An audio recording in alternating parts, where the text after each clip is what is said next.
وحده والصلاة والسلام على من لا نبي بعده وبشانه قال جل وعلا إن الله وملائكته يصلون على النبي يا أيها الذين آمنوا صلوا عليه وسلموا تسليما اللهم صل على محمد وعلى آل محمد كما صليت على إبراهيم وعلى آل إبراهيم إنك حميد مجيد اللهم بارك على محمد وعلى آل محمد كما باركت على إبراهيم وعلى آل إبراهيم إنك حميد مجيد أما بعد فقد قال جل وعلا أعوذ بالله من الشيطان الرجيم سورة الحشر مدنية بسم الله الرحمن الرحيم سبح لله ما في السماوات وما في الأرض وهو العزيز الحكيم هو الذي أخرج الذين كفروا من أهل الكتاب ومن ديارهم لأول الحشر ما ظننتم أن يخرجوا وظنوا أنهم مانعتهم حصونهم من الله فأتاهم الله من حيث لم يحتسبوا وقذف في قلوبهم الرعب يخربون بيوتهم بأيديهم وأيدي المؤمنين فاعتبروا يا أولي الأبصار صدق الله العلي العظيم আল্লাহ পাকের বড় মেহেরবানি যে আমরা মাসিক তাফসীরুল কোরআন মাহফিলের আজকে ফেব্রুয়ারি মাসের দ্বিতীয় জুমার দিনে 9 তারিখ কোরআনুল কারীমের তাফসীর শুনবার জন্য করবার জন্য এবং আমলের নিয়তে আসার বসার তৌফিক আল্লাহ দান করুক বলুন আল্লাহুম্মা আমিন। আজকে আমাদের আলোচ্য বিষয় সূরাটির নাম হলো সূরাতুল হাশর।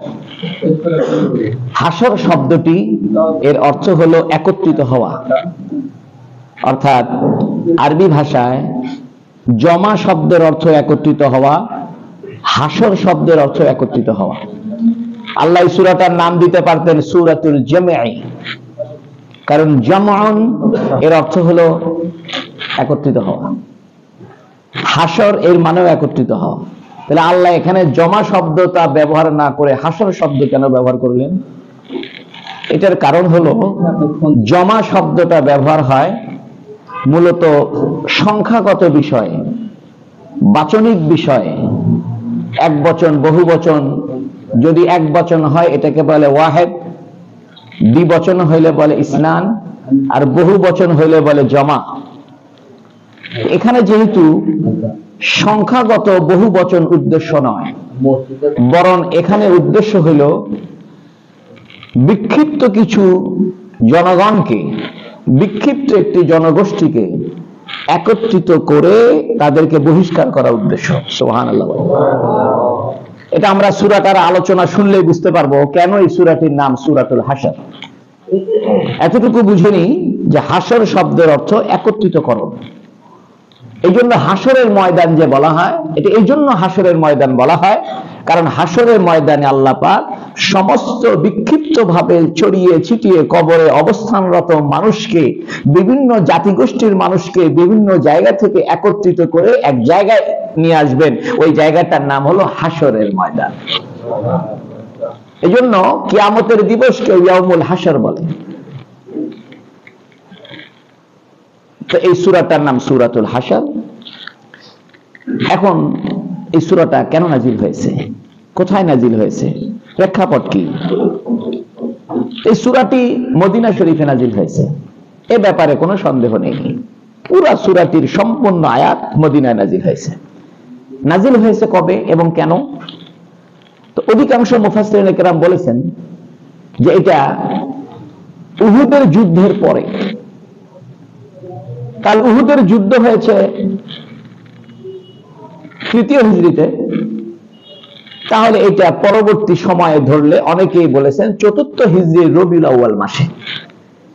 এ কথার উপরে অধিকাংশ মুফাসসিরিন কেরাম একমত। সামান্য কিছু মতপার্থক্য থাকলেও এটা মৌলিক মতপার্থক্য নয়, তবে এ ব্যাপারে সবাই একমত যে উহুদের যুদ্ধের পরে। এখন উহুদের যুদ্ধের পরে 6 মাস পরে না কতদিন পরে, এ ব্যাপারে অনেকে মতভেদ করেছেন, তবে অধিকাংশ মুফাসসিরিন কেরাম এ ব্যাপারে একমত যে উহুদ যুদ্ধের পরে 4র্থ হিজরিতে রবিউল আউয়াল মাসে কোন এক সময় এই সূরাটি নাজিল হয়েছে। সূরাটি নাজিল হওয়ার একটা দীর্ঘ প্রেক্ষাপট রয়েছে। প্রেক্ষাপটটি হলো, হুজুর সাল্লাল্লাহু আলাইহি সাল্লাম মক্কা থেকে মদিনাতুল মুনাওয়ারে হিজরত করেছেন। আখিরি নবী তিনি যে মক্কা শরীফ থেকে মদিনা শরীফে হিজরত করবেন, তার চারিত্রিক বৈশিষ্ট্য, তার আকৃতিগত বৈশিষ্ট্য সবকিছু তাওরাত কিতাবে লিখিত ছিল। এটা ইহুদিরা এটা জানতো এবং ইহুদিরা এটার অপেক্ষায় ছিল যে শেষ নবী যেখানে আসবে আমরা তার সঙ্গে মিলিত হব। ইহুদিরা তাদের ধর্মীয় গ্রন্থের তথ্য অনুসারে এটা তারা বুঝতে পেরেছিল এবং জানতো যে আখেরি নবী যিনি হবেন তিনি তার শেষ জীবনটা, বর্ণাঢ্য জীবনটা এবং দাপটের জীবন এবং রাষ্ট্রীয় জীবন, সরকারের জীবন, এই জীবনটা তিনি ইয়াসরিব নামক নগরীতে পার করে দিবেন, যেটাকে বর্তমানে বলা হয় মদিনা শরীফ। মদিনা শরীফের পুরাতন নাম ছিল ইয়াসরিব। ইয়াসরিব ছিল এক ব্যক্তির নাম। এই ব্যক্তি সর্বপ্রথম এই মদিনা শরীফে বসবাস শুরু করেছিল এই বদর বিন ইয়াসরিব। এই ইয়াসরিবের বাপের নাম ছিল বদর। তারা একটা কূপ খনন করেছিল, সেই কূপকে ঐতিহাসিক বলা হয় বদরের কূপ। আল্লাহ পাকের মেহেরবানি, আমি এই বদরে গিয়েছি, বদরের কূপের কাছে গিয়েছি। এই ইয়াসরিবের বাপের নাম ছিল বদর, বলে বদর বিন ইয়াসরিব। যেমন বলে আব্দুল্লাহ বিন মুহাম্মদ, মানে মোহাম্মদ আব্দুল্লাহর ছেলে মোহাম্মদ, বদর বিন ইয়াসরিব, বদরের ছেলে ইয়াসরিব। তো বদরের নামে একটা কূপ আছে, যে জায়গার নামটা বদর, সেখানে বদরের যুদ্ধ হয়েছিল। যদিও বদরের আর এক অর্থ হলো পূর্ণিমার রজনী। আরবি ভাষা একটা চমৎকার ভাষা, যে একই শব্দ অনেকগুলো অর্থ দেয়। সেই হিসেবে বদর শব্দের আর এক অর্থ হলো পূর্ণিমার রজনী। এই জন্য পাকিস্তান আমলে এদেশে রাজাকাররা একটা দল করেছিল, কি বাহিনী? আল বদর। আল বদর, আল শামস, রেজাকার, যারা পাকিস্তানি বাহিনীকে সাহায্য করেছিল, এদের একটা দলের নাম ছিল আল বদর, একটা দলের নাম ছিল আল শামস, একটা দলের নাম ছিল রেজাকার। আমরা বলি রাজাকার, আসলে রেজাকার ফার্সি শব্দ। ওরা ওদের নাম দিয়েছিল আল বদর। তা কাম তো ভালো করেনি, নামটা ভালো ছিল, কাজটা খারাপ ছিল। তো যাই হোক, এই বদরের ছেলের নাম ইয়াসরিব। এই ইয়াসরিব এই বর্তমানের মদিনা নগরীতে বসবাস করত, এ কারণে এই শহরের নাম ছিল ইয়াসরিব। হুজুর সাল্লাল্লাহু আলাইহি সাল্লাম যখন মদিনা শরীফে হিজরত করলেন, তখন মদিনার লোকজন খুশিতে তাদের জায়গার নাম পরিবর্তন করে বলতে লাগলো, হাযা মদিনাতুর রাসূল। মদিনা মানে শহর, রাসূল মানে রাসূল। তাহলে মদিনাতুর রাসূল শব্দের অর্থ হলো রাসূলের নগরী। সেখান থেকে রাসূল শব্দ বাদ দিয়ে সংক্ষেপে বলা হয় মদিনা। মদিনা শব্দের আসল অর্থ হলো শহর, নগরী। যেহেতু হুজুর সাল্লাল্লাহু আলাইহি সাল্লামের মহব্বতে তারা একটা জায়গার নাম ইয়াসরিবকে পরিবর্তন করে নাম দিয়েছে মদিনাতুর রাসূল। এখান থেকে বোঝা যায় খারাপ নাম পরিবর্তন করে ভালো নাম দেওয়াটা দরকার। জায়গার নাম আছে জলেশ্বরী তলা, নামটা একদম কুফরি নাম। জলের ঈশ্বরী। কিসের ঈশ্বরী? একটা হলো জলের ঈশ্বর, মানে জলের একজন ঈশ্বর আছে। তো ঈশ্বরের স্ত্রী হলো ঈশ্বরী, তাহলে জলেশ্বরী। আমাদের বগুড়া শহরে যাদের জলেশ্বরী তলায় বাড়ি আছে, মার্কেট আছে, খুব খুশি। নামটা যে জঘন্য নাম সেটা চিন্তা করলো না। মানে দুনিয়াতে আমরা গুলশানে থাকি, জলেশ্বরী তলায় থাকি, খুব ভাব তোমার, এ ভাবের 2 পয়সার নাম নাই, দাম নাই, যদি ঈমান আর আমল না নিয়ে কবরে যেতে পারবে। যাই হোক, কথায় কথা হয়, কথা আর বাড়াইলাম না। হাসর মানে বলেন না একত্রিত হওয়া। তো এই ইহুদিরা হারুন আলাইহিস সালামের বংশধরের ইহুদি, তাদেরকে বলা হয় বনু নজির। মদিনাতে ইহুদিদের 3টে গোত্র বসবাস করত, বনু নজির, বনু কুরাইজা, বনু কাইনুকা। তো বনু কাইনুকা এরা ছিল সংক্ষিপ্ত ছোট্ট একটা দল, ছোট্ট একটা গোষ্ঠী। সবচেয়ে প্রভাবশালী গোষ্ঠী ছিল বনু নজির। এই বনু নজিরের লোকজন এরা হারুন আলাইহিস সালামের বংশধর। আর হারুন আলাইহিস সালাম হলো মুসা আলাইহিস সালামের ভাই। আর মুসা আলাইহিস সালাম হলেন ইহুদিদের শক্তিমান নবী। যদিও ইহুদিদের অনেক নবী, সুলাইমান নবী ইহুদিদের, ইয়াকুব নবী ইহুদিদের, ইউসুফ নবী ইহুদিদের, বনী ইসরায়েলের অনেক নবী। তবে বনী ইসরায়েলের নবীদের মধ্যে সবচেয়ে প্রভাবশালী নবীর নাম কি? মুসা আলাইহিস সালাম। এই মুসা আলাইহিস সালামের বংশধর যারা, এরা হলো ইহুদিদের প্রভাবশালী। আর হারুন আলাইহিস সালামের বংশধর একটা প্রভাবশালী। এই হারুন আলাইহিস সালামের বংশের একটা শাখা বংশ, এটার নাম হলো বনু নজির। তো বনু নজির এরা নবীজি মদিনা শরীফ আসার আগেই এই ইয়াসরিবে, অর্থাৎ পুরাতন ইয়াসরিব, বর্তমানের মদিনা, এখানে বসবাস শুরু করছে। এবং এরা একটা উপজাতীয় স্টাইলের বসবাস, দুর্গ কেন্দ্রিক বসবাস। এরা মূলত জমিনে কোনো তাবু খাটায় থাকে না। আরবদের নিয়ম, তারা তাবুতে বসবাস করে, কিন্তু বনু নজির এরা দুর্গে বসবাস করে। পাথরের বিল্ডিং বানাইতো, 2 তলা 3 তলা, এবং দুর্গ আকারের, সংরক্ষিত দুর্গ, এবং খুব মজবুত দুর্গ। এই দুর্গের ভিতরে তাদের অনুমতি ছাড়া প্রবেশ করা সম্ভব ছিল না, এবং লোক সংখ্যা এদের কম ছিল না। মদিনাবাসী যারা অরিজিনাল মদিনাবাসী, অনেক আগে থেকে বসবাস করে আসতেছে, এদের চাইতেও এই বাইরে থেকে আগমনকারী, অর্থাৎ কেনান শহর থেকে, যেটাকে বর্তমানে ফিলিস্তিন বলা হয়, ওই অঞ্চল থেকে যারা মাইগ্রেট করে চলে এসেছে, হারুন আলাইহিস সালামের বংশধর, যাদেরকে বলা হয় বনু নজির, এরা সংখ্যাও বেশি, অস্ত্র শস্ত্র বেশি, ব্যবসা বাণিজ্যতে বেশি, লেখাপড়ায় বেশি, কবিতা চর্চায় বেশি, অর্থাৎ শিল্প সংস্কৃতি, টাকা পয়সা, দাপট প্রভাব, ব্যবসা বাণিজ্য, অস্ত্র, সব দিক থেকে খুব মজবুত। হুজুর সাল্লাল্লাহু আলাইহি সাল্লাম মদিনা শরীফে গেলেন হিজরত করে। এর আগেই তারা মদিনায় বসবাস শুরু করেছে, আখেরি নবীকে তারা মেনে নেবে। যখন দেখলো মুহাম্মদ সাল্লাল্লাহু আলাইহি সাল্লাম হারুনের বংশধর থেকে নয়, বরং মুহাম্মদ সাল্লাল্লাহু আলাইহি সাল্লাম ইসমাঈল আলাইহিস সালামের বংশধর থেকে, তখন এরা গোত্রীয় হিংসার কারণে মুহাম্মদ সাল্লাল্লাহু আলাইহি সাল্লামকে মানল না। তারা বলতেছে, না, আমরা মনে করেছি হারুনের বংশধর থেকে আখেরি নবী হবে, আর আমরা হারুনের বংশধর বনু নজির, এই জন্য আমরা এই আখেরি নবীর হিজরতের জায়গা ইয়াসরিব তথা মদিনা, সেখানে আমরা এসেছি। আমরা যখন দেখলাম যে আখেরি নবী যিনি দাবি করেছেন বা যিনি হয়েছেন, তিনি হারুনের বংশ থেকে হননি, কোন বংশ থেকে হয়েছে? ইসমাইলের বংশ থেকে। তারা হিংসা বশত মানল না। ইহুদিদের একটা বড় ধরনের চারিত্রিক দোষ হইল, তারা বংশ পূজারী, তারা গোত্রীয় পূজারী। আপনারা জানেন কিনা, কোন মানুষ কিন্তু ইহুদি হইতে পারে না। ইহুদিদের ধর্মের আইডিওলজি হলো জন্মগতভাবে যে ইহুদি সেই ইহুদি। আপনি ধর্ম ত্যাগ করে ইহুদি ধর্ম গ্রহণ করলে আপনি কি হবেন না? ইহুদি হবেন না। এবং হিন্দু ধর্মেও তাই। আপনি অন্য ধর্ম ত্যাগ করে হিন্দু ধর্ম গ্রহণ করলে হিন্দু ধর্মের কিন্তু অরিজিনাল সদস্য আপনি হতে পারবেন না। তারা মনে করে যারা হিন্দু এরা জন্মগতভাবেই হিন্দু। ইহুদিরাও মনে করে যারা ইহুদি এরা জন্মগতভাবে ইহুদি হবে, অন্য ধর্ম থেকে ফিরে এসে ইহুদি ধর্মে গ্রহণ করা হবে না। এরা বলতেছে আখেরি নবী হারুনের বংশধর থেকে হয়নি, অর্থাৎ আমাদের বংশধর থেকে হয়নি, অথবা আমরা মুহাম্মদকে মানব না। তারা ঈমান আনেনি। কিন্তু হুজুর সাল্লাল্লাহু আলাইহি সাল্লাম মদিনা শরীফে যাওয়ার পরে একটা কল্যাণকর রাষ্ট্র প্রতিষ্ঠা করলেন, যেটাকে বলা হয় মদিনার সনদ, সনদুল মদিনা, মদিনা শরীফের সংবিধান।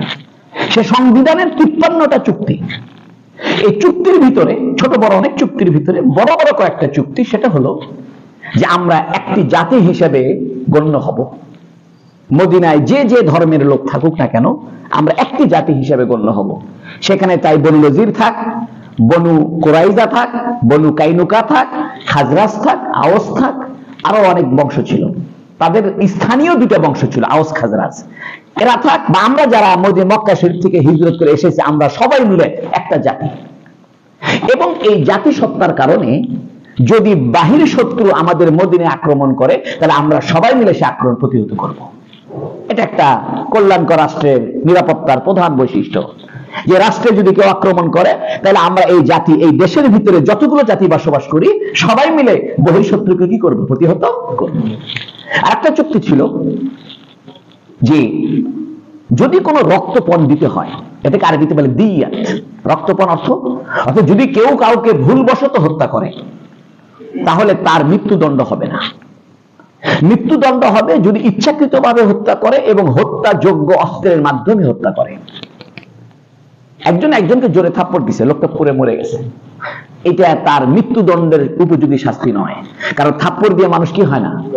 মারা যায় না। একটা মানুষকে চাকু দিয়ে আঘাত করে মেরে ফেলেছে, এটা তার জন্য মৃত্যুদণ্ড হবে। কারণ সে মৃত্যু ঘটিয়েছে কিসের মাধ্যমে? মৃত্যু ঘটে এইরকম অস্ত্রের মাধ্যমে। যাই হোক, এটা একটা ভিন্ন মাসালা, এটা ভিন্ন পড়াশোনা। কোন কোন ক্ষেত্রে মৃত্যুদণ্ড হবে, কোন কোন ক্ষেত্রে হবে না। কিছু কিছু ক্ষেত্রে মৃত্যুদণ্ড হয় না, বরং রক্তপণ দিতে হয়। দুইটা ক্ষেত্রে। একটা ক্ষেত্রে হলো যদি যাকে আপনি নিহত করেছেন, যিনি নিহত হয়েছেন, তার নিহতের পরিবারের, নিহতের ওয়ারিস, নিহতের যারা উত্তরাধিকার সম্পদ পাবে, তাদের ভিতরে যে কোনো একজন ব্যক্তি যদি হত্যাকারীকে ক্ষমা করে দেয়, তাহলে আর মৃত্যুদণ্ড হবে না। একজন ব্যক্তি, 4 জন ছেলে আছে, 5 জন মেয়ে আছে, তার বাবাকে কেউ হত্যা করেছে। এখন সব ভাই বোন চাইতেছে আমরা মৃত্যুদণ্ড চাই, ফাঁসি চাই। কিন্তু একজন যে নাকি ওয়ারিস, যে নাকি উত্তরাধিকার সূত্রে সম্পদ পাবে, সে যদি বলে আমি মাফ করে দিলাম, তাহলে আর কি হবে? মৃত্যুদণ্ড হবে না। তাহলে কি হবে? রক্তপণ হবে। রক্তপণ কি? 100 উটের মূল্য। 100 উটের মূল্য। আরো বিভিন্ন কারণে দিয়ত হতে পারে। এই ইহুদিদের সাথে, এদের সাথে একটা চুক্তি ছিল যে যদি আমাদের এই জাতির উপরে কোন এক গোষ্ঠীর উপরে, চাই সেটা বনু নজির হোক, বনু কাইনুকা হোক, বনু কুরাইজা হোক, আওস হোক, খাজরাজ হোক, অথবা মুহাজির হোক, এরা যদি কারো উপরে যদি রক্তপণ সাব্যস্ত হয়, তাহলে আমরা সবাই মিলে রক্তপণের চাঁদা তুলে শোধ করব। আপনারা কি বুঝতে পারতেছেন? ঘটনাক্রমে একটা রক্তপণ এর চাঁদা তোলার প্রয়োজন দেখা দিল। এই রক্তপণের চাঁদা সংগ্রহের জন্য হুজুর সাল্লাল্লাহু আলাইহি সাল্লাম এই বনু নজিরের গোত্রের কাছে গেলেন। এরা থাকতো মদিনা শহরের মূল শহর থেকে 2 কিলোমিটার দূরে, একদম কাছে। তো হুজুর সাল্লাল্লাহু আলাইহি সাল্লাম এই বনু নজিরের গোত্রের কাছে গেলেন, গিয়ে বললেন যে আমরা রক্তপণের চাঁদা সংগ্রহ করার জন্য, রক্তপণের টাকা সংগ্রহ করার জন্য আসছি। ইহুদিরা বলল বসেন বসেন। একথা বলে নবীকে বিল্ডিং এর কার্নিশের পাশে বসায় রাখলো। আর মনে মনে চিন্তা করলো যে বিল্ডিং এর উপর থেকে বড় একটা পাথরের টুকরা নবীর মাথার উপর ফেলে নবীকে হত্যা করবে। কত বড় শয়তান! যেহেতু এরা কিন্তু রাষ্ট্রের চুক্তির অন্তর্ভুক্ত লোক এবং মুহাম্মদ সাল্লাল্লাহু আলাইহি ওয়াসাল্লাম সেই রাষ্ট্রের প্রধান, রাষ্ট্রপতি। একটা রাষ্ট্রের রাষ্ট্রপতিকে তারা হত্যা করার জন্য ছাদের উপরে পাথর তুলছে, মেরে ফেলে দিবে। নবী তো আল্লাহর বন্ধু, আল্লাহ পাক জিবরাইলকে পাঠিয়ে দিয়েছে, এই জিবরাইল দৌড়াও, যা মুহাম্মদকে খবর দাও এখান থেকে চলে যান, ওরা আপনাকে হত্যার প্ল্যান করেছে। মুহাম্মদ সাল্লাল্লাহু আলাইহি ওয়াসাল্লাম সঙ্গে সঙ্গে বলে, এই সাহাবীরা যারা ছিল, এই চলো চলো চলো, আমরা আর থাকবো না, চলে আসলেন। আসার পরে নবীজি সাল্লাল্লাহু আলাইহি ওয়াসাল্লাম বললেন যে এরা যেহেতু রাষ্ট্রদ্রোহী, এরা যেহেতু মদিনা সমাজের বিরুদ্ধে অবস্থান নিয়েছে, অতএব এদের ব্যাপারে ফয়সালা কি হবে? হয় ফয়সালা এদের মৃত্যুদণ্ড হবে, অথবা এদেরকে দেশান্তর করা হবে। আল্লাহ পাক এদেরকে হত্যার পরিবর্তে দেশান্তরের ফয়সালা দিয়ে সূরা হাশর নাযিল করেছে। কেন? আমার কাছে মনে হয়, যদি আমি কোনো তাফসীরের কিতাবে দেখিনি, আমার নিজস্ব একটা অ্যানালাইসিস, আমার নিজস্ব একটা মতামত, সেটা হলো কেবলই একটি কল্যাণকর রাষ্ট্র, মদিনা রাষ্ট্র প্রতিষ্ঠা পেয়েছে, আর এরা সংখ্যায় অনেক বেশি, অস্ত্রশস্ত্র বেশি। তো এদেরকে যদি মৃত্যুদণ্ডের ফয়সালা দেওয়া হয়, তাহলে অনেকগুলো লোককে হত্যা করতে হবে এবং একটা নতুন নবগঠিত রাষ্ট্র একটা হুমকির মুখে পড়ে যেতে পারে। এই জন্য সম্ভবত, এটা কিন্তু কোথাও কিতাবে নাই, আমার একটা ব্যক্তিগত অ্যানালাইসিস, সম্ভবত এই কারণে আল্লাহ পাক এদেরকে মৃত্যুদণ্ডের পরিবর্তে বহিষ্কার করার, দেশান্তর করার সিদ্ধান্ত দিয়েছেন। এই ব্যাপারে এই সূরাটা নাযিল হয়েছে। এখন এই সূরাটা আমরা পড়বো ইনশাআল্লাহ। এটা হলো একটা কারণ। আর একটা কারণ আছে, এই কারণটা যদিও এই সূরার মাঝখানে আসবে, এক আয়াতের পরে আসবে, কারণটা আমি আগে বলে ফেলি, তাহলে আয়াতটা পড়তে আমাদের জন্য সুবিধা হবে, আয়াতের অর্থটা বুঝতে সুবিধা হবে। এই বনু নজিরের একজন নেতা ছিল, তার নাম ছিল কাব বিন আশরাফ। কি নাম ছিল? কাব বিন আশরাফ। সে ছিল খুব প্রভাবশালী এবং কবি, জ্বালাময়ী কবি। এ সারাদিন মুহাম্মদ সাল্লাল্লাহু আলাইহি ওয়াসাল্লামের বিরুদ্ধে কবিতা রচনা করত এবং মুসলিম মহিলাদের বিরুদ্ধে কুৎসা রচনা করে কবিতা রচনা করত। বদরের যুদ্ধে মুসলমানরা জয়লাভ করে, দ্বিতীয় হিজরিতে, যেটা প্রথম যুদ্ধ হয় মুসলমানদের সাথে কাফেরের। এই বদরের যুদ্ধে আবু জেহেল, উতবা, সাইবা সবাই নিহত হয়।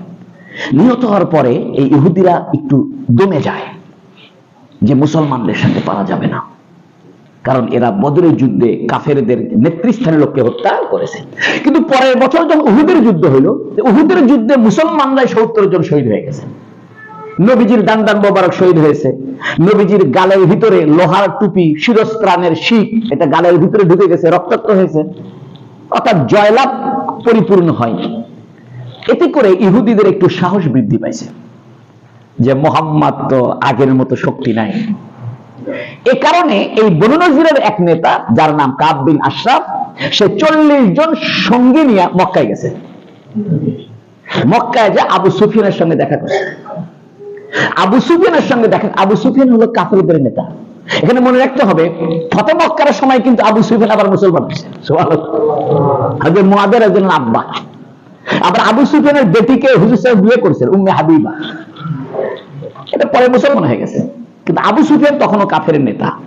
তো এই কাব বিন আশরাফ করছে কি, 40 জন প্রতিনিধি নিয়ে মদিনা থেকে কোথায় গেছে?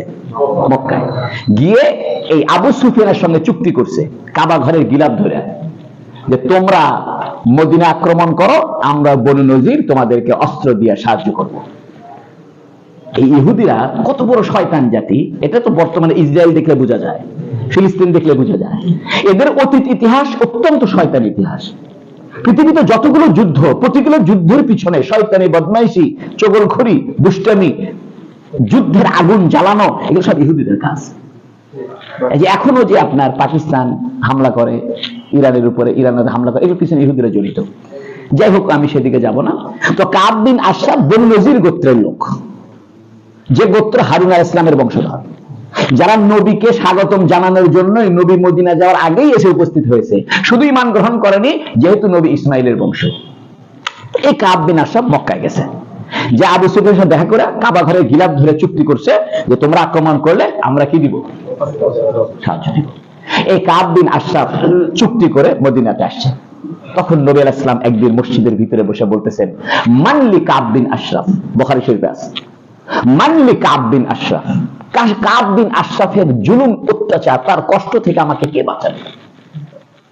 সে নতুন করে মক্কায় চুক্তি করে আসলো, অথচ মদিনা একটা রাষ্ট্র, এবং সেই মদিনার সনদের রাষ্ট্রে কাব বিন আশরাফদের সিগনেচার আছে। তারা এখন একটা প্রতিষ্ঠিত রাষ্ট্রের বিরুদ্ধে অন্য একটা রাষ্ট্রের চুক্তি করে এই রাষ্ট্রের উপর হামলার চক্রান্ত করতেছে। 2 নম্বর, জঘন্য জঘন্য কবিতা নবীর বিরুদ্ধে বলে বেড়ায়, মহিলাদের, নতুন মুসলমান মহিলাদের ব্যাপারে জঘন্য কবিতা বলে। তো নবী একদিন মসজিদে নববীতে থেকে বলতেছেন, মানলি কাব বিন আশরাফ, কে আছে কাব বিন আশরাফের অত্যাচার থেকে, তার জুলুম থেকে, তার কষ্ট থেকে আমাকে বাঁচাবে? তখন এক সাহাবী, তার নাম মুহাম্মদ বিন মাসলামা, সুবহানাল্লাহ, মুহাম্মদ বিন মাসলামা বলছে, ইয়া রাসূলুল্লাহ, আমি আছি। তখন নবী একটু মুস্কি হাসলেন। এই মুহাম্মদ বিন মাসলামা ছিল আউস গোত্রের লোক, স্থানীয় বাসিন্দা, সে মদিনার স্থানীয় বাসিন্দা, ওরা কিন্তু বাইরে থেকে আসা, বনু নজির। তখন নবী আসলাম বলছেন, মুহাম্মদ বিন মাসলামা, তুমি কি করতে চাও? তখন সে বলল, ইয়া রাসূলুল্লাহ, আপনি অনুমতি দিন, আমি তাকে হত্যা করে দিতে চাই। নবী বললেন, তোমাকে তার হত্যার অনুমতি দেওয়া হলো। সুবহানাল্লাহ। নাস্তিকরা এখানে আমাদের বিরুদ্ধে কথা বলে, খ্রিস্টানরা এখানে আমাদের বিরুদ্ধে কথা বলে যে একটা কবিকে হত্যা করতে হবে। আরে বদমাইশ, তোমরা বলতেছো বাক স্বাধীনতার মোহাম্মদ সহ্য হয়নি, এজন্য কাব বিন আশরাফের কবিতা চর্চা মোহাম্মদের সহ্য হয়নি, তোমরা মিথ্যা তথ্য দিচ্ছ। কাব বিন আশরাফের 40 জন লোককে সাথে নিয়ে মক্কায় যায় চুক্তি করলো রাষ্ট্রের বিরুদ্ধে, সে কথাটা তোমরা বলো না। তোমরা হলো বর্ণচোরা, তোমরা হলো ইতিহাস বিকৃতকারী, তোমাদের এই বিকৃতি চলবে না। তোমরা ফেসবুকে দিচ্ছ তোমাদের বিভিন্ন এই গ্রুপে দিচ্ছ যে মোহাম্মদ কাব বিন আশরাফ একজন কবি, সম্মানিত কবি, সে আবার খুব ভালো মাপের কবি ছিল, মানে সাহিত্যিক দৃষ্টিতে সে ভালো কবি ছিল, একটা কবিকে হত্যা করছে শুধু মোহাম্মদের বিরুদ্ধে বলে দেখে, এই কথা সঠিক নয়। শুধু কবিতা আবৃত্তি করে সে কারণে হত্যা করা অনুমতি দেওয়া হয়নি, বরং সে মক্কাতে গিয়া আবু সুফিয়ানের সাথে চুক্তি করেছে মদিনা রাষ্ট্রের বিরুদ্ধে, এই জন্য তার বিরুদ্ধে কি করা হয়েছে, মৃত্যুদণ্ড দেওয়া হয়েছে। এই মৃত্যুদণ্ড স্বাভাবিক, কারণ এটা রাষ্ট্রদ্রোহী অপরাধ। মোহাম্মদ বিন মাসলামা সে বলল, ইয়া রাসূলুল্লাহ আমি তাকে হত্যা করব। নবী বললেন ঠিক আছে যাও, তোমাকে অনুমতি দেওয়া হলো। এখন মোহাম্মদ বিন মাসলামা সে চিন্তা করতেছে আমি কিভাবে তাকে হত্যা করতে পারি, কারণ কাব বিন আশরাফের দুর্গে তো আমার যাওয়া সম্ভব না। এখনো ইতিহাসের সাক্ষী হয়ে কাব বিন আশরাফের ওই দুর্গ এখনো আছে। আপনারা যারা হজে যান, ওমরায় যান, হুজুরদের সাথে না গেলে কিছু টেরও পাবেন না, ডাইন বাম কিছু বুঝবেন না, খালি যাবেন কম্বল কিনে আতর কিনে নিয়ে চলে আসবেন, আর কিছু টেরই পাবেন না। এই জান নেওয়ার লোকের সাথে গেলে বুঝতে পারবেন। তো কাব বিন আশরাফের ওই দুর্গ এখন আছে। তো মোহাম্মদ বিন মাসলামা সে নবীকে বলল, ইয়া রাসূলুল্লাহ আমি তাকে হত্যা করব। 3 দিন যাবত মোহাম্মদ বিন মাসলামা চিন্তায় রত, খাইতে পারে না, ঘুমাইতে পারে না। সে চিন্তা করতেছে আমি কাব বিন আশরাফ কিভাবে হত্যা করব, কারণ কাব বিন আশরাফের দুর্গে যাওয়াই তো সম্ভব না, সেখানে প্রহরী আছে, দেওয়াল দিয়ে ঘেরা, এটা একদম ক্যান্টনমেন্টের মতো, দেওয়াল দিয়ে ঘেরাও করা, দারোয়ান আছে, দারোয়ান সশস্ত্র পাহারাদার, কোনোভাবেই কাব বিন আশরাফের ঘরে পৌঁছা সম্ভব না। তো লোকজন সাহাবায়ে কেরাম এসে নবীকে বলল, ইয়া রাসূলুল্লাহ কাব বিন আশরাফ তো খাওয়া দাওয়া ঘুম বাদ দিছে। বলতেছে কেন? বলতেছে ইয়া রাসূলুল্লাহ কাব বিন আশরাফ চিন্তা করতেছে যে কিভাবে, মোহাম্মদ বিন মাসলামা চিন্তা করতেছে কিভাবে সে কাব বিন আশরাফের কাছে পৌঁছবে। নবী বলছে তাকে খবর দাও, ডাকছে।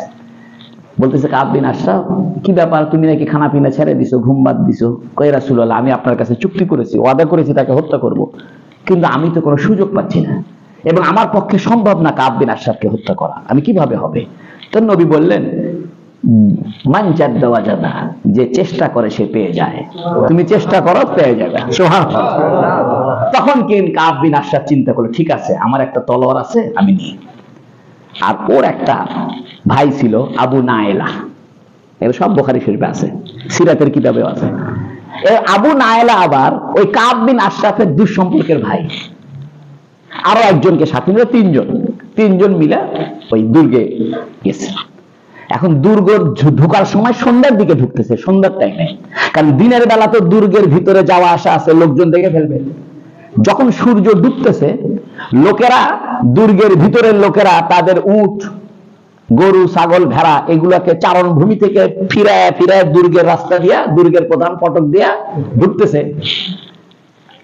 তখন ওই দুর্গের যে দারোয়ান, প্রধান গেটের, সে বলতেছে যারা যারা ভিতরে ঢুকবে ঢোকো ঢোকো ঢোকো, সন্ধ্যা লেগে যাচ্ছে, দুর্গের দরজা বন্ধ করে দিব।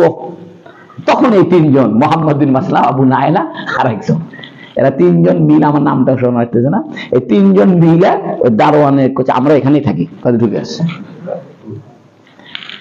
এখন হুজুর সাল্লাল্লাহু আলাইহি সাল্লামকে মোহাম্মদ বিন মাসলামা বলছে যে ইয়া রাসূলুল্লাহ আপনি অনুমতি দিলে আমি আপনার সম্পর্কে এমন অমন বলবো, এমন অমন বলবো, এর মানে হলো কিছু ভালো মন্দ বলবো, অনুমতি আছে? বলে যাও, অনুমতি আছে। তখন এই দুর্গের ভিতরে তিনজন প্রবেশ করছে, আর দুর্গের যে প্রধান দারোয়ান, সে যে দুর্গের প্রধান দরজা বন্ধ করার যে চাবি আছে, ওই চাবি রাখার একটা তাক আছে। আপনারা খেয়াল করবেন, আগে গ্রাম দেশে ঘরের দেওয়ালের মধ্যে গ্যাপ থাকতো, ওখানে মানুষ বাকি রাখতো। তো ওই করছে কি, ওই দারোয়ান ওই চাবিটা ওইখানে রাখছে। তো এই মোহাম্মদ বিন মাসলামা দেখছে চাবি কোথায় রাখলো, তো চাবি বন্ধ করে দিয়েছে, আবার সব ভিতরে ঢুকছে। সন্ধ্যা লেগে গেছে, একটু অপেক্ষা করছে। এশার নামাজের পরে এরা ওই কাব বিন আশরাফের দোতলা বিল্ডিং এ উঠছে, উঠে যায় বলতেছে আমরা আসলাম আপনার সাথে দেখা করার জন্য।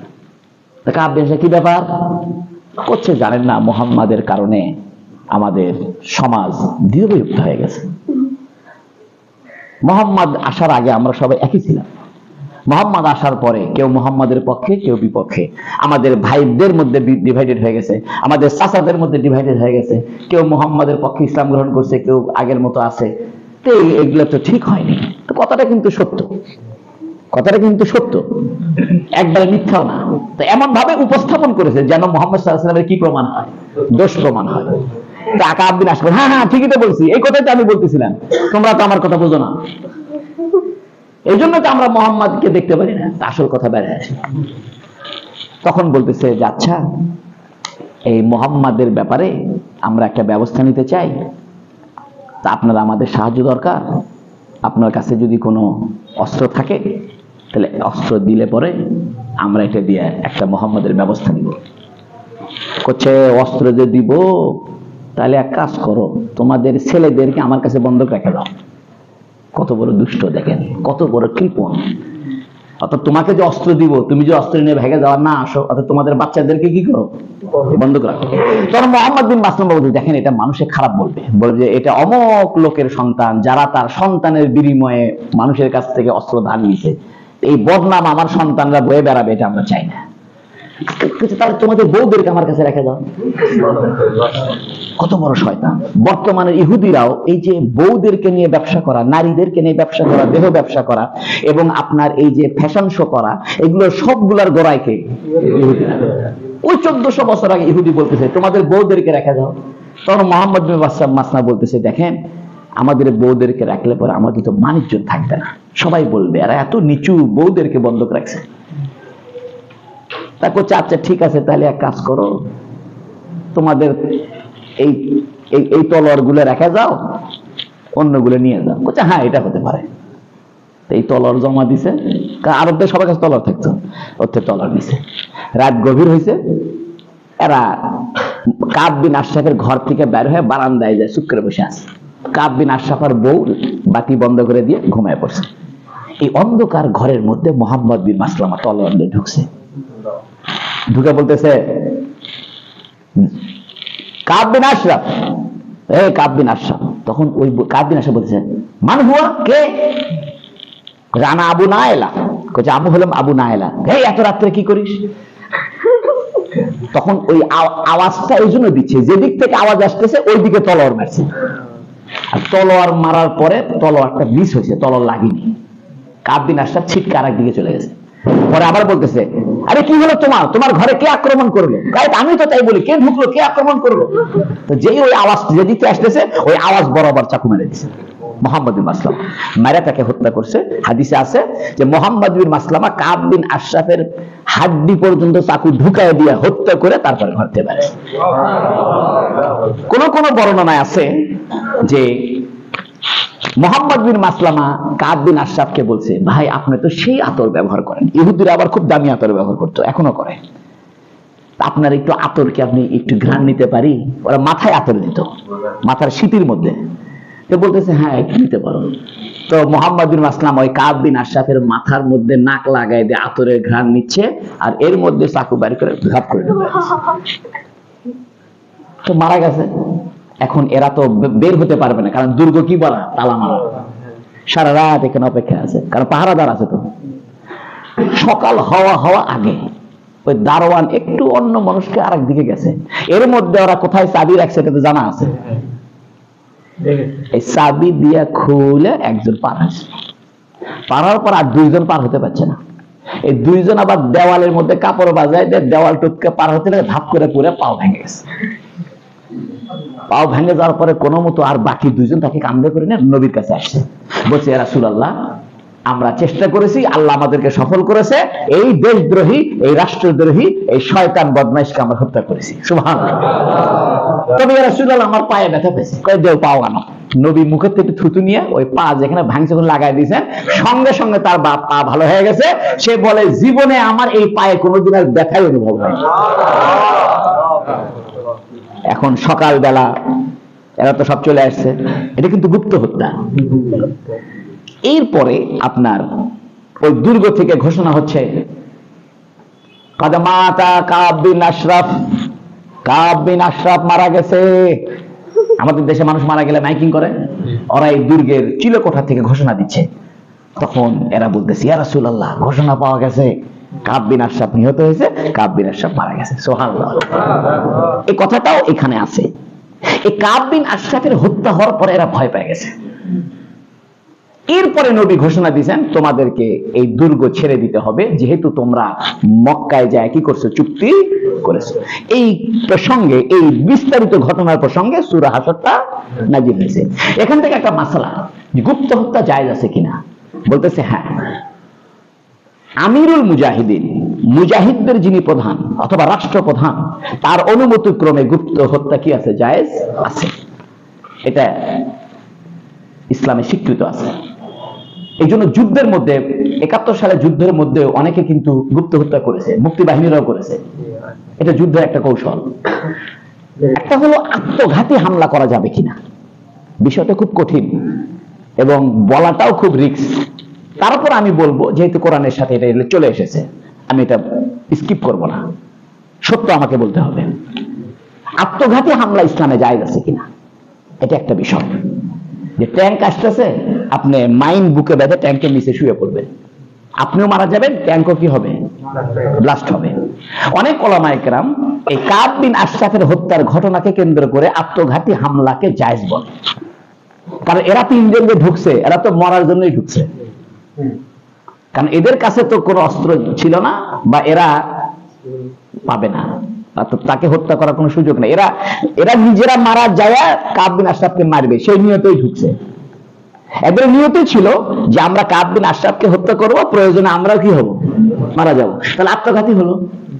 তবে বর্তমানে আমাদের দেশে কিছু মানুষ যারা ভুল পথে পরিচালিত হচ্ছে, তারা এই হাদিসকে এবং এই ঘটনাকে কেন্দ্র করে তারা আত্মঘাতী হামলা যেখানে সেখানে করার একটা অনুমোদন পেয়ে যাচ্ছে। এটা সম্পূর্ণ ভুল। কথাটা কি বুঝছেন? এটা যুদ্ধকালীন সময়ে রাষ্ট্রপ্রধানের অনুমতিতে, যেমন হুজুর সাল্লাল্লাহু আলাইহি ওয়াসাল্লাম হলেন মদিনার রাষ্ট্রপ্রধান। তাহলে এক নাম্বার, আপনি যদি আত্মঘাতী হামলা করেন অথবা গুপ্ত হত্যা করেন, দুটোটা ক্ষেত্রেই রাষ্ট্রপ্রধানের অনুমতি লাগবে, যিনি যুদ্ধের প্রধান। এবং যিনি রাষ্ট্রপ্রধান তিনি কিন্তু সমর প্রধান। এই জন্য আমাদের রাষ্ট্রপ্রধান কিন্তু সেনাবাহিনীর প্রধান। রাষ্ট্রপ্রধানের অনুমতি ছাড়া যুদ্ধ হবে না, রাষ্ট্রপ্রধানের হাতেই যুদ্ধের ক্ষমতা। হুজুর সাল্লাল্লাহু আলাইহি ওয়াসাল্লাম রাষ্ট্রপ্রধান, সঙ্গে সঙ্গে উনি যুদ্ধের প্রধান, সেনানায়ক। এই জন্য হুজুর সাল্লাল্লাহু আলাইহি ওয়াসাল্লামের অনুমোদন নিয়ে তারা যে আত্মঘাতী হামলা করেছে অথবা গুপ্ত হত্যা করেছে, এটা বৈধ আছে। কিন্তু আমাদের দেশে কিছু বিপদগামী লোকেরা, তারা জিহাদের নামে যে গুপ্ত হত্যা বা আত্মঘাতী বোমা হামলার যে মহড়া দেখিয়েছে বা করে থাকে, এটা জায়েজ নাই, এটা হারাম।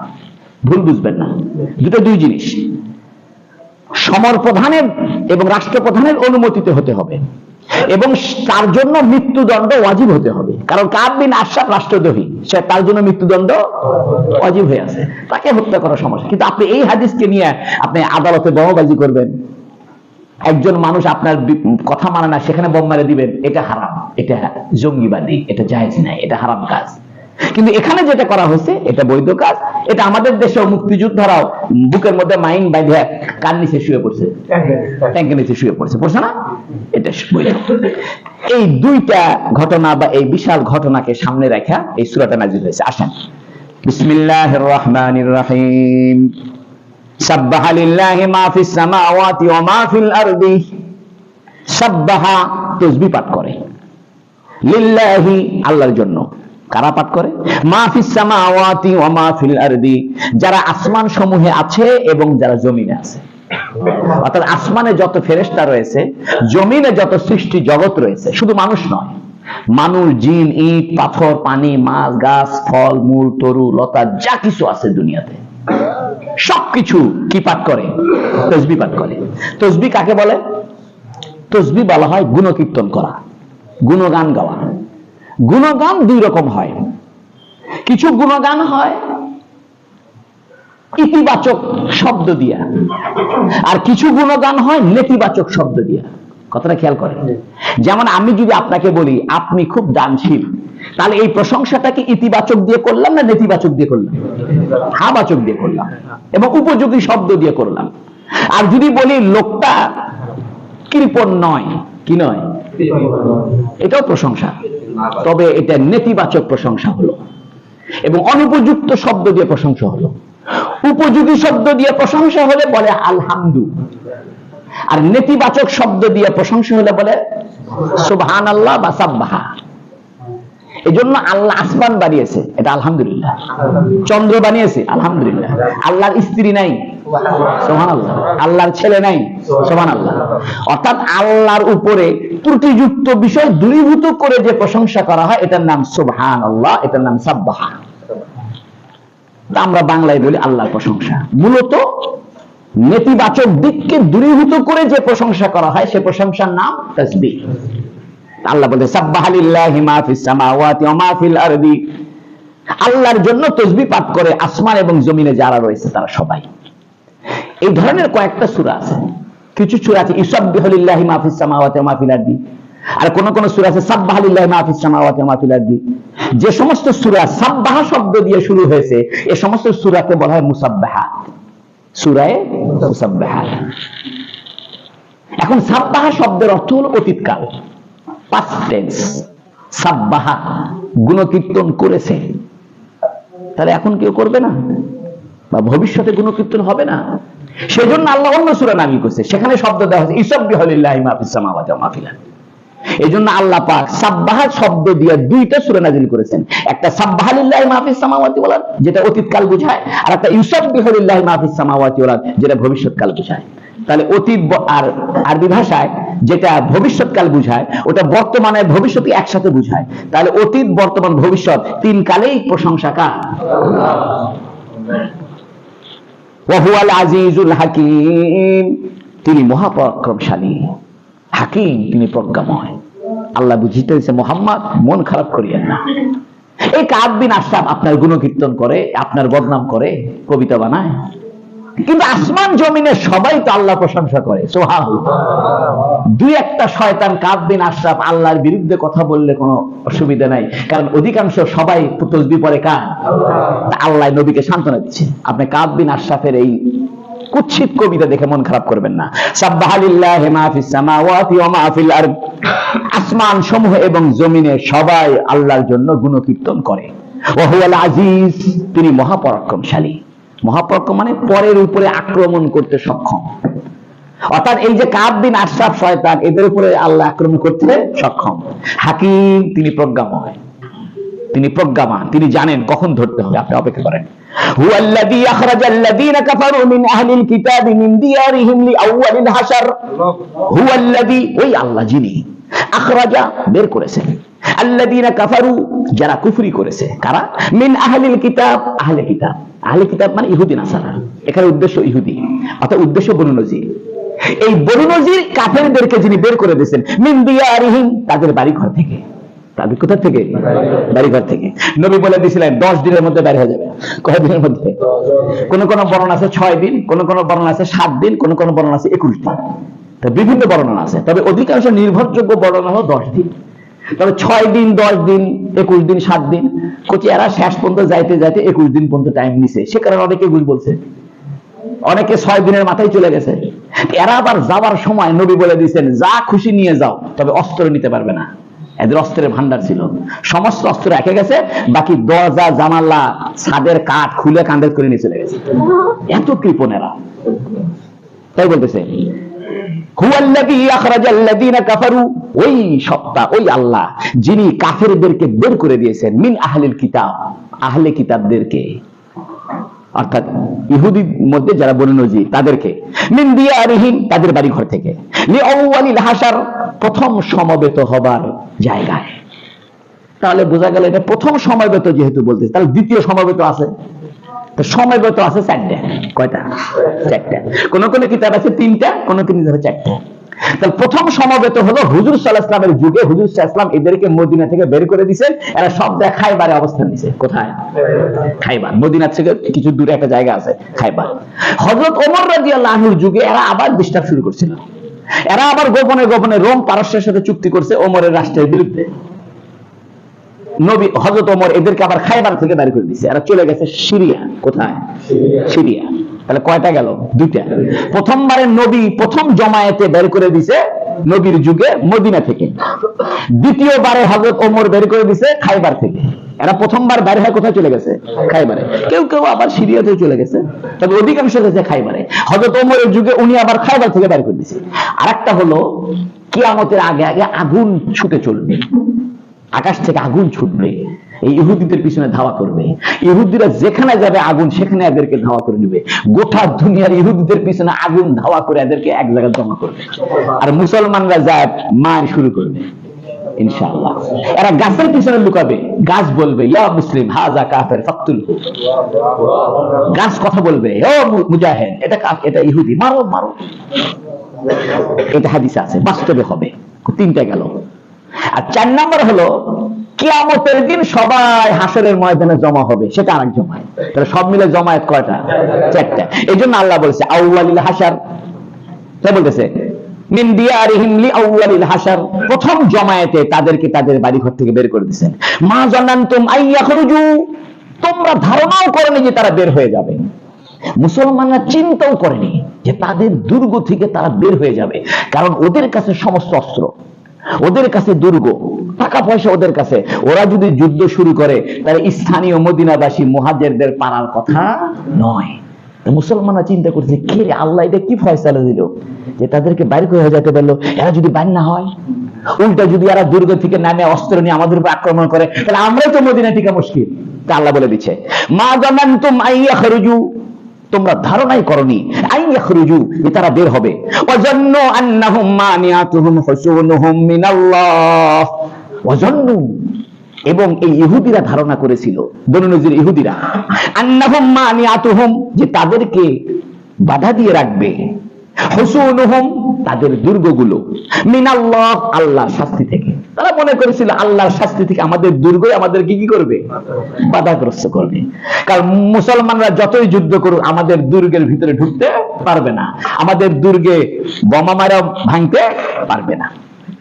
তা আল্লাহ বলতেছেন ফাআতাহুমুল্লাহু মিন হাইতু লাম ইয়াহতাসিবু, ফাআতাহুমুল্লাহ, অতঃপর আল্লাহ তাদের উপরে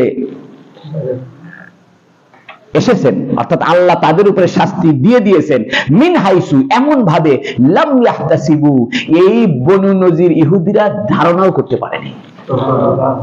অথবা কোন কোন মুফাসসির কিরাম বলেছেন এটা মুসলমানদেরকে বলা হচ্ছে, মুসলমানরা ধারণাও করতে পারেনি।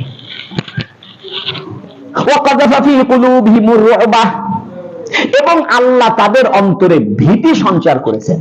কেন ভীতি? ও যে কাব বিন আশরাফ কি হয়েছে? নিহত হয়েছে। এটার একটা ভয় আছে যে বাবা আমাদের নেতা কাব বিন আশরাফ সেই মারা গেছে, আমরা আবার নানা বিপদে পড়বো কিনা। তাই আল্লাহ বলতেছেন ওয়াকাযাফা ফি কুলুবিহিমুর রুবা, এবং আল্লাহ তাদের অন্তরে ভীতি ঢেলে দিয়েছেন। মুফাসসির কেরাম বলেন কোন ভীতি? ওই যে কাব বিন আশরাফ মারা গেছে সেই ভীতি। ইখরিবুনা বুয়ুতাহুম বিআইদিহিম, তারা তাদের নিজের হাতে তাদের বাড়ি ঘরকে উজাড় করছিল, নিজের হাতেই জানলা ভাঙতিছে, দরজা ভাঙতিছে, ছাদের থেকে কাঠ খুলতিছে, খুলে খুলে কান্দেত করে নিয়ে সব বাইরে যাচ্ছে। তো মুসলমানরা বলতেছে এ কি আশ্চর্য, আল্লাহ যখন কারো অন্তরে ভয় ঢুকায় দেয় হাজারো অস্ত্র থাকলেও কোনো লাভ নাই। আল্লাহ পাক বর্তমানের ইসরায়েলের শয়তান ইহুদিদের ভিতরে এমন ভয় ঢুকায় দিছে, হামাসের সামান্য কিছু মুজাহিদের কারণে এরা অস্ত্র বিরতি, যুদ্ধ বিরতি দিতে বাধ্য হয়েছে। ভয়ের কিছু নাই, শুধু আপনার ঈমান আর আমল সহি করা দরকার। তাহলে ইহুদিদের বর্তমানের শক্তি কোনো কাজে দিবে না, তাদের অন্তরে আল্লাহ ভীতি ঢুকায় দিবে যদি আমরা নেককার হই। আমরা যদি নেককার হই, আমরা যদি আমলদার হই, আমরা যদি আল্লাহর সাথে সম্পর্ক করি, আমরা যদি সত্যিকারের মুখলেস হই, একনিষ্ঠ হই, তাহলে বড় বড় কাফেরদের অন্তরে ভয় ঢুকায় দিবে কে? আল্লাহ বলতেছে ওয়াকাযাফা ফি কুলুবিহিমুর রুবা, এবং আল্লাহ তাদের অন্তরে ভীতি ঢুকিয়ে দিয়েছেন। ইখরিবুনা বুয়ুতাহুম, তারা তাদের বাড়ি ঘরকে উজাড় করে নিয়ে যাচ্ছিল, বিআইদিহিম ওয়া আইদিল মুমিনিন, এবং মুমিনদের হাতে। মুমিনদের হাতে মানে মুমিনরাও ঘর এটা গোটা করে ভাঙিছে, এবারে তারপরে যা আমরা না ভাঙে দিচ্ছি যা। তো এখানে একটা সহমর্মিতাও প্রকাশ পায়, সেটা হলো হুজুর সাল্লাল্লাহু আলাইহি ওয়াসাল্লাম অনুমতি দিয়েছেন, তাদেরকে হুকুম দিয়েছেন বের হয়ে যাওয়া, হত্যা করার হুকুম দেননি। এই জন্য মুসলমানরা কারোর সাথে খারাপ ব্যবহার করেনি, বরং সাহায্য করছে। এই জানলাগুলো খুলে দিছে, মুসলমান নিজেরাই জানলা খুলে দিছে, খুলে দেবো ধর এলাকা আমি তুলে তাঁতি ভাগ যা তো যা। এর দ্বারা বোঝা গেল হুকুমের এক চুল এদিক সেদিক মুজাহিদদের করা জায়েজ নাই, কমান্ডারের সঠিক নির্দেশনার বাইরে। রাগে বসে কিন্তু সাহাবীরা দুই সাইডে থাপড় মারতে পারতো, একটা থাপড় মারেনি, বরং ভালো ব্যবহার করছে। ইহুদিরা করছে কি রে ভাই, আমাকে রে কাম তোমরা করে দিচ্ছ। হ্যাঁ, আমাদের নবী বলছে এগুলা ভাঙে ভাঙে তোদেরকে দেওয়ার জন্য, যা ভাঙে ভাঙে দিয়ে দাও। তা আল্লাহ বলছে ওয়াইদিল মুমিনিন, এবং মুসলমানরা খুশিও, এত বড় শক্তি বিল্ডিং ভাঙতে মজা লাগে না? এত শক্তি দুর্গ, কাফেরদের দুর্গ, তো মুসলমানরা ভাঙছে, ওরাও ভাঙছে, ভাঙে ভাঙে নিয়ে গেছে, তবে অস্ত্র দিতে পারেনি। আল্লাহ বলতেছে ফাতাবিরু ইয়া উলিল আবসার, হে চক্ষুষ্মান লোকেরা শিক্ষা গ্রহণ করো। সুবহানাল্লাহ বলেন। ফাতাবিরু, এতেবার বলা হয় কোন ঘটনা ঘটে গেলে ওই ঘটনার থেকে যে শিক্ষা অর্জন হয় এটাকে এতেবার বলে। আল্লাহ বলতেছেন ফাতাবিরু, এই ঘটনার থেকে শিক্ষা গ্রহণ করো। ইয়া উলিল আবসার, হে চক্ষুষ্মান লোকেরা। আর শিক্ষা কি? শিক্ষা হলো বৃহত্তম স্বার্থে হত্যার শাস্তির পরিবর্তে নির্বাসনের শাস্তি দেওয়া যায়। বলেন, রাষ্ট্রের বৃহত্তম স্বার্থে, রাষ্ট্রের বৃহত্তম কল্যাণে মৃত্যুদণ্ডের পরিবর্তে নির্বাসনের শাস্তি দেওয়া যায়। তো বর্তমানে আপনি নির্বাসন কোথায় দিবেন? কোন দেশে যাইতে দিবেন? নির্বাসন হলো জেলখানা। নির্বাসন কি? আধুনিক জেলখানাই হলো আগেকার নির্বাসন। এক নাম্বার শিক্ষা এখান থেকে আস। আর এক নাম্বার শিক্ষা হলো যে আত্মঘাতী অথবা গুপ্ত হত্যা রাষ্ট্রপ্রধানের অনুমতি ক্রমে রাষ্ট্রদ্রোহিতায় দোষী সাব্যস্ত মৃত্যুদণ্ড প্রাপ্তের জন্য এরকম হত্যাকাণ্ড ঘটানো জায়েজ আছে। আমি বারবার বলতেছি, আপনারা ভুল বুঝবেন না।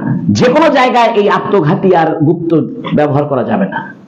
এটা ব্যবহার করা যাবে রাষ্ট্রপ্রধানের অনুমোদন ক্রমে, এবং যার উপরে ব্যবহৃত হবে তাকে অবশ্যই রাষ্ট্রদ্রোহী হতে হবে এবং মৃত্যুযোগ্য অপরাধের শাস্তি হতে হবে। 3 নম্বর বোঝা গেল যে রাষ্ট্রদ্রোহীদের শাস্তি মৃত্যুদণ্ড। 4 নম্বর বোঝা গেল যে একজন মানুষ যদিও তার মৃত্যুদণ্ড হয় বা সে শাস্তির উপযোগী হয়, তবুও তার সঙ্গে মানবিক ভদ্র ব্যবহার করতে হবে। যেমন একজনের মৃত্যুদণ্ড ফয়সালা হয়েছে, ওকে এখন আপনি নিয়ে যাচ্ছেন ফাঁসির মঞ্চে, যাওয়ার সঙ্গে থাপড়াতে নিয়ে যাবেন? কইছে না, খারাপ ব্যবহার করতে পারবে না।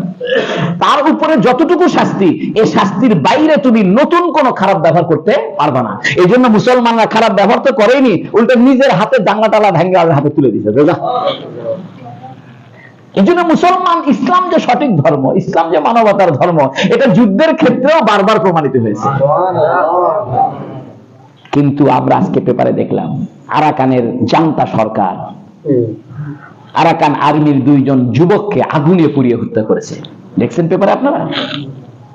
এর একটা 2 জন যুবককে গাছের সঙ্গে বেঁধে কেরোসিন ঢেলে দিয়ে জ্বলন্ত মানুষকে আগুনে পুড়িয়েছে।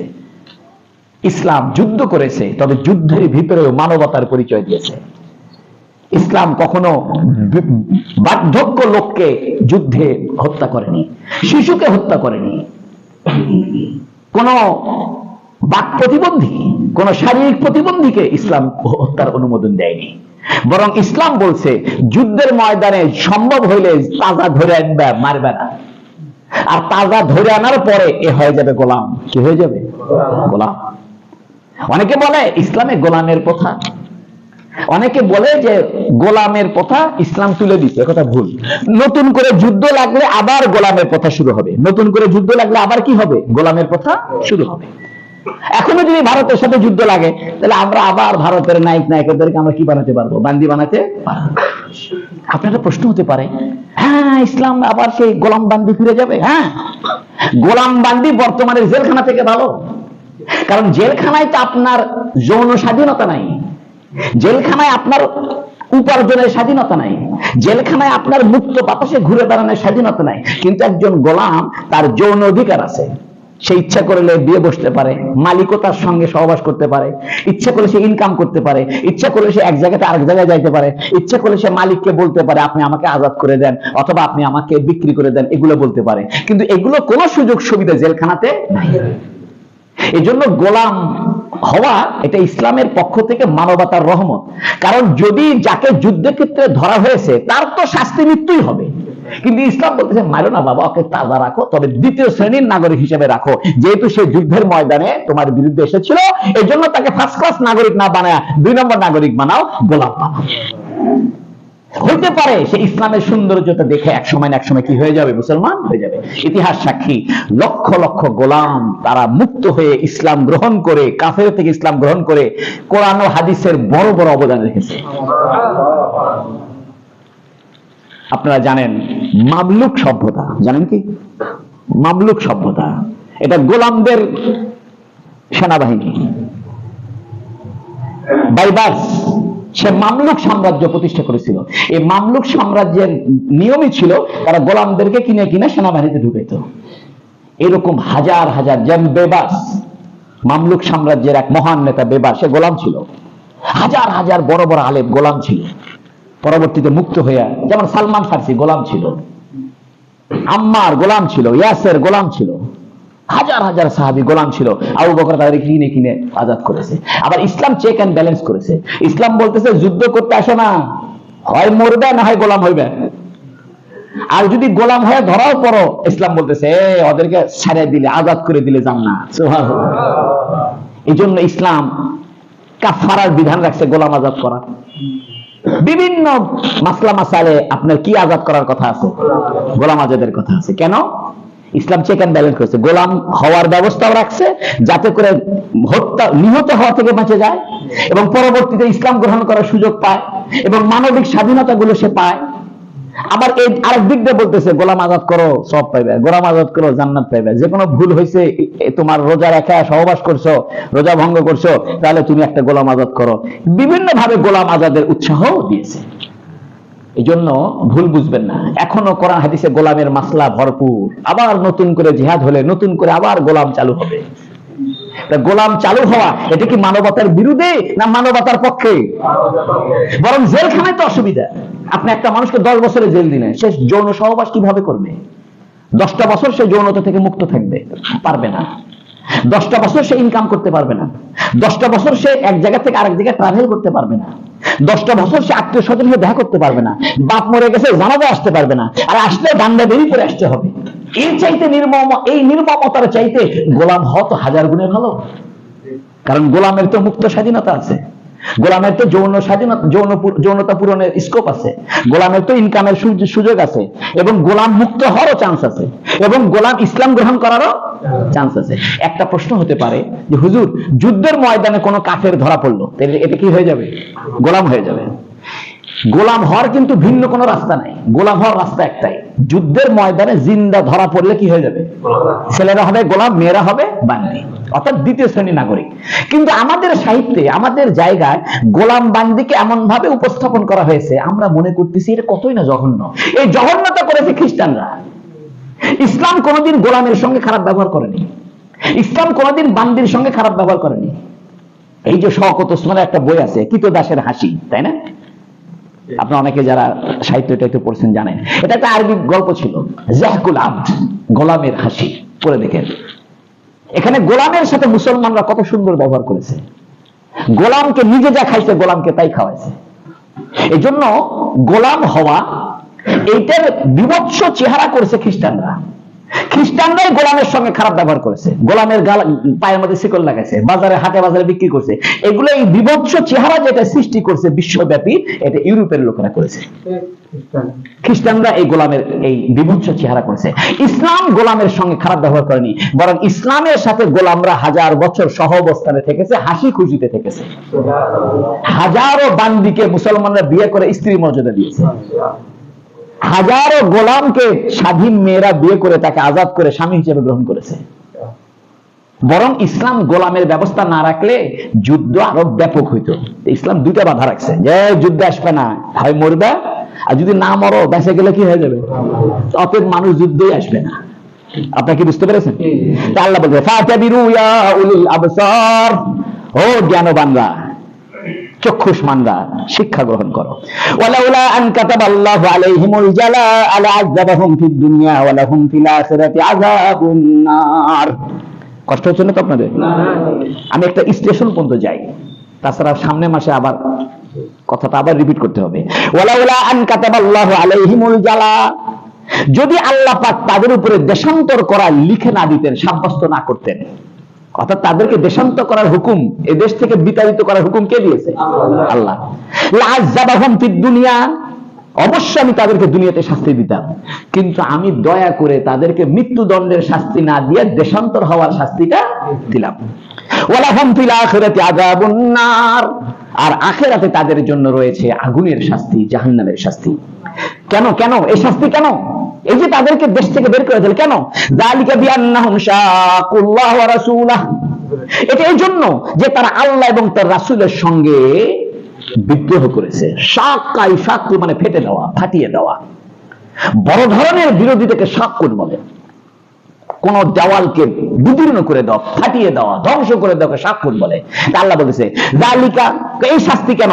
বিআন্নাহুম শাকুল্লাহ, এরা আল্লাহর সঙ্গে প্রচন্ড বিরোধিতা করেছে, ওয়া রাসূলা এবং রাসূলের সঙ্গে। ওয়া মান ইউশাকিল্লাহ, আর যে ব্যক্তি আল্লাহর সঙ্গে বিদ্রোহ করে, ফাইন্নাল্লাহা শাদীদুল ইকাব, অবশ্যই আল্লাহ কঠিন পাকড়াওকারী, কঠিন শাস্তিদাতা। আজকে এতটুকু থাক। 4 নম্বর আয়াত পর্যন্ত আজকে সূরা হাশরের আলোচনা হলো। পরবর্তী আয়াতগুলোতে আসবে এই বনু নজিরের সঙ্গে যখন ঘেরাও করে সাহাবায়ে কেরাম, তাদের দুর্গগুলোকে ঘেরাও করে, তখনকার পরিস্থিতি কেমন ছিল এবং পরবর্তী ঘটনা কি হয়েছে এবং সেখান থেকে আমাদের শিক্ষা কি, এবং কিছু যুদ্ধলব্ধ সম্পত্তির বিধান কি, এগুলো আসবে ইনশাআল্লাহ। আল্লাহ আমাদেরকে সবাইকে বুঝার তৌফিক দান করুক, বলুন আমিন।